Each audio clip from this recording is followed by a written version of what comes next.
নমস্কার, public news next চ্যানেলে আপনাদের জানাই স্বাগতম। সংবাদ পড়ছি আমি বিশ্বজিৎ। বিভিন্ন কার্যসূচির মধ্য দিয়ে আসাম মজুরি শ্রমিক ইউনিয়নের 2 দিবসীয় চতুর্থ কেন্দ্রীয় সম্মেলন 7 ও 8 ফেব্রুয়ারি যোরহাট জেলার তিতাবরে সম্পন্ন হয়। রাজ্যের বিভিন্ন জেলা থেকে মজুরি শ্রমিক ইউনিয়নের প্রায় 5 শতাধিক প্রতিনিধি সম্মেলনে যোগদান করেন।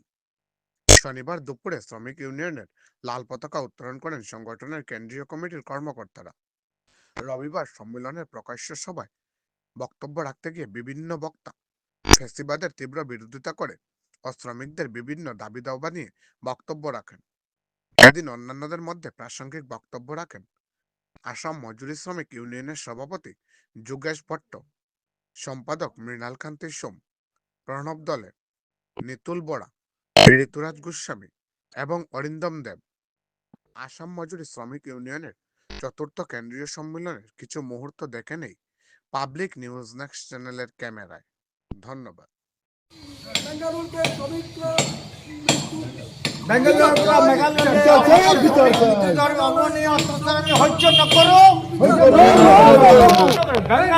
পৰা মেঘালয়লৈ অসমৰ শ্ৰমিকৰ মৃতদেহৰ মিছৰ অমাননীয় অত্যাচাৰ আমি সহ্য নকৰো।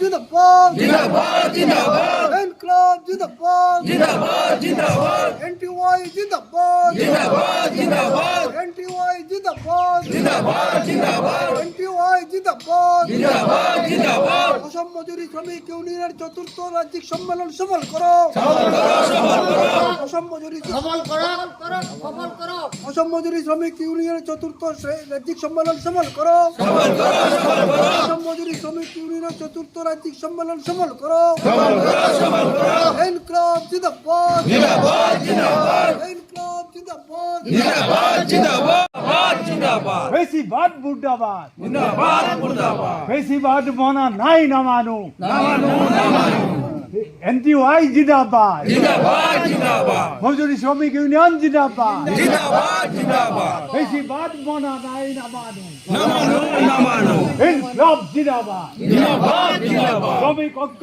জিন্দাবাদ জিন্দাবাদ জিন্দাবাদ জিন্দাবাদ ফেসিবাদের বিরুদ্ধে শ্রমিক ঐক্য জিন্দাবাদ জিন্দাবাদ জিন্দাবাদ ইনকলাব জিন্দাবাদ আজি প্ৰগ্ৰাম সম্পূৰ্ণ হয়। আমি অসম মজুৰি শ্ৰমিক সন্থাৰ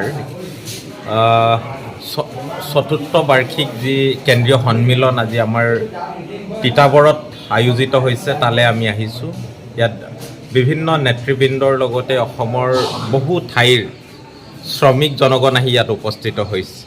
আৰু বৰ্তমান সময়ত আমি দেখা পাইছোঁ যে যি ধৰণে আমাৰ শ্ৰমিকৰ সকলোবোৰ অধিকাৰ ধ্বংস কৰি আমাৰ গণতন্ত্ৰৰ বাবে স্বাধীনতাৰ আগৰে পৰা যুঁজি আজি স্বাধীনতাৰ পাছৰ ৭৫ বছৰ পাৰ হৈ যোৱাৰ পাছত যি কাঠামো আমাৰ শ্ৰমিকে গঢ় দিছিল, ভাৰতীয় গণতন্ত্ৰক যি ৰূপ দিছিল, তাক পুনৰ ধ্বংস কৰি কিছুমান ব্যক্তিগত পুঁজিৰ হাতত গতাই দিয়াৰ এটা যি ৰিভাৰ্ছ প্ৰক্ৰিয়া কৰিছে, তাৰ বিৰুদ্ধে এই সমাৰোহত আমাৰ শ্ৰমিকসকলে সকলোৱে একত্ৰিত হৈছে। আৰু আমি ক'ব বিচাৰিম যে এতিয়া 4টাকৈ লেবাৰ কোড আনি পেলাই আমাৰ ভাৰতবৰ্ষৰ শ্ৰমিকৰ সকলোবোৰ অধিকাৰ যি খৰ্ব কৰিছে, সেই কোডকেইটা অতি শীঘ্ৰেই বাতিল কৰিব লাগে।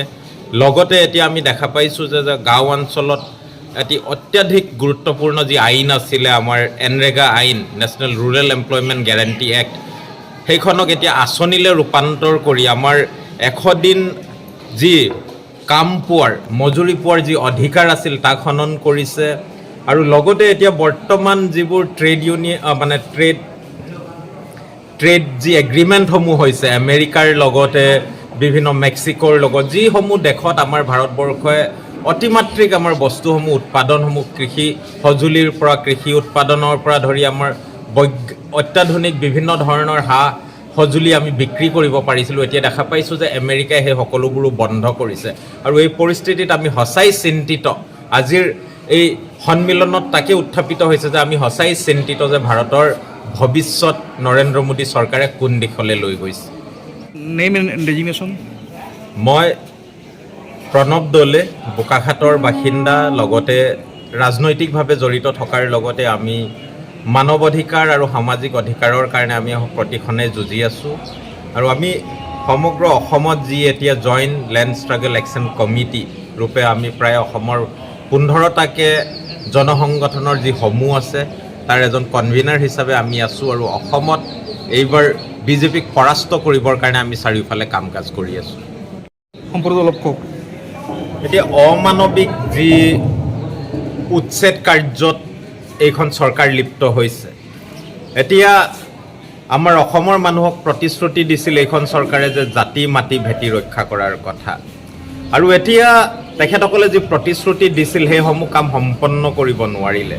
বিদেশী চিনাক্তকৰণৰ যিসমূহ তেখেতসকলে প্ৰতিশ্ৰুতি দিছিল সকলোবোৰ বিফল হৈছে, তথা জনগণে উপস্থাপন কৰিবলৈ সক্ষম হৈছে তেখেতসকলৰ নাগৰিকত্বৰ অধিকাৰ। তাৰ পিছত এনেধৰণে কোনো ধৰণৰ সংবিধান নমনাকৈ চাৰিওদিশে উচ্ছেদ কৰাটো আমি কোনো কাৰণতে এটি মানৱীয় বা এটি গণতন্ত্ৰৰ পৰিচয় বা চৰিত্ৰ হ'ব লাগে বুলি নাভাবোঁ। অসমৰ মুখ্যমন্ত্ৰী হিমন্ত বিশ্ব শৰ্মাই যি ঘৃণাৰ ৰাজনীতিৰে আমাৰ অসমৰ মানুহক বিভাজিত কৰি চিৰদিনৰ কাৰণে অন্ধকাৰলৈ ঠেলি দিবলৈ চেষ্টা কৰিছে, তাৰ বিৰুদ্ধে আমি সকলো অসমবাসীকে সৰব হ'বৰ কাৰণে অনুৰোধ জনাইছোঁ। আৰু য'তেই মানুহক অন্যায়সুলভভাৱে উচ্ছেদ কৰা হৈছে, ভাৰতীয় নাগৰিকক য'ত য'ত উচ্ছেদ কৰা হৈছে, সকলো ঠাইতে তেখেতসকলৰ সম্পূৰ্ণ আইনীগত অধিকাৰ সাব্যস্ত কৰিব লাগে আমি দাবী জনাইছোঁ। ভাৰতৰ সংবিধান উলংঘা যাতে ক'তো নহয়, সেয়া আমাৰ সকলোৰে দাবী। মিয়া ৰিক্সা চালকত উঠিলে 5 টকা ৰেণ্টত 4 টকা দিবলৈ মুখ্যমন্ত্ৰীয়ে আহ্বান জনাইছে। এইটো এতিয়া বিজেপিৰ হাততো অইন একো আহিলা নাই। তেখেতসকলে যিসমূহ প্ৰতিশ্ৰুতি দিছিল, হিমন্ত বিশ্ব শৰ্মা ডাঙৰীয়াই আমাৰ মুখ্যমন্ত্ৰী, তেখেতে যিসমূহ কৰিম বুলি কৈছিল অসমত সেইবোৰ একো কাম হৈ নুঠিল। এতিয়াও নিবনুৱাৰ সমস্যা তেখেতে কোনো গুণে কম কৰিব নোৱাৰিল, মাটি বাৰীৰ সমস্যা কোনো গুণে কম কৰিব নোৱাৰিল। এতিয়া কেৱল মাত্ৰ ফ্লাইঅভাৰ কেইখনমান তাকো ঠিকাৰ আৰু মানে নিজৰ শ্বেৰৰ ইণ্টাৰেষ্টৰ কাৰণে কিছুমান ঠিকাদাৰে গঢ়িলেই অসম উন্নত হৈ নাযায়।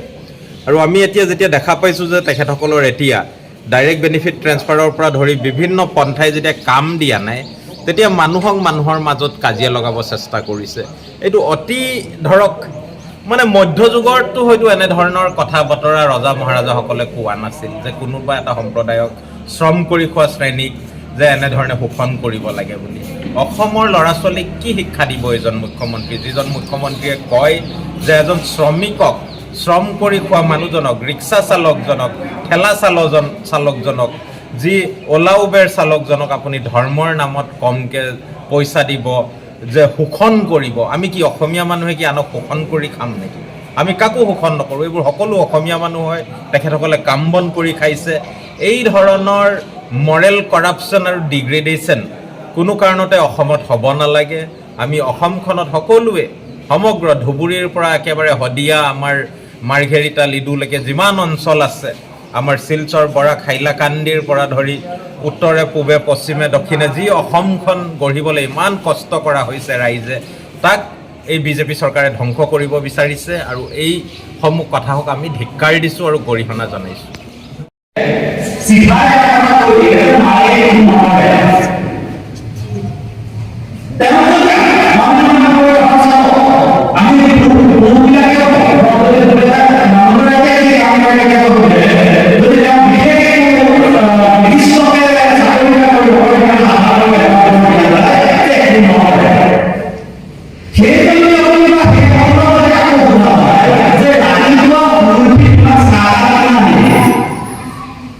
माए तुम्हारे हाथ में माए